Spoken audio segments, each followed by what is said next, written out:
asking how we'd pull off something like this here in this really beautiful spot 4 molecule called molasses.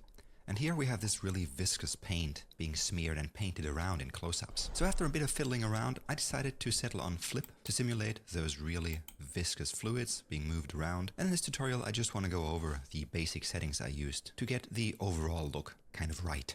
In this case, our simulation will consist broadly speaking of 3 elements: an emitter, emitting fluid into our scene, a collider working as the brush to move this fluid around, and a dot net simulating the whole setup. So let's build this step by step by dropping down a geonode in Houdini, then diving in there, and for our source, that means for our fluid emitter, I'm gonna just be lazy and use a sphere. I want to set my sphere to be a polygonal mesh and want to increase its rows and columns quite a bit to 48 and 96 respectively, resulting in this high-res sphere here. Then I want to increase its overall scale to 2.5 and its radius along the y-axis to 1, so stretch this a bit and then move this up to, I think, 2.6 is what I settled on.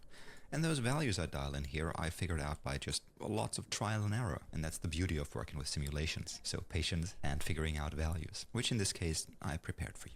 Now to use this sphere as a fluid emitter, as a flip emitter, I'm going to attach a flip source, which will generate the necessary data. And in here there are 2 main settings which I want to dial in later and which I want to link later to my overall simulation resolution, which are the voxel size and the particle separation. However, for now, the only thing I want to dial in here is the jitter seed, so that when animating, my particles are jittered and not static, just using an expression here, $FF, so the jitter seed is equal to my frame number.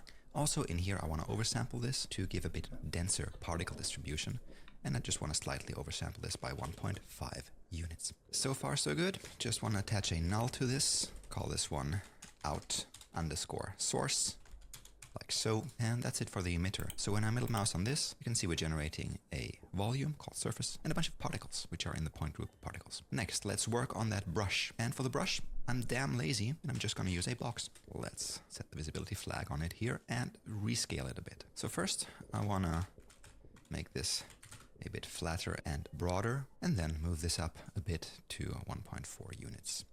Also, I want to give this substantially more divisions, so I have more polygons and more individual points to work on here. I think I settled on 160, 72, and 8 divisions, resulting in this finely subdivided mesh here. The reason I'm fucking dying.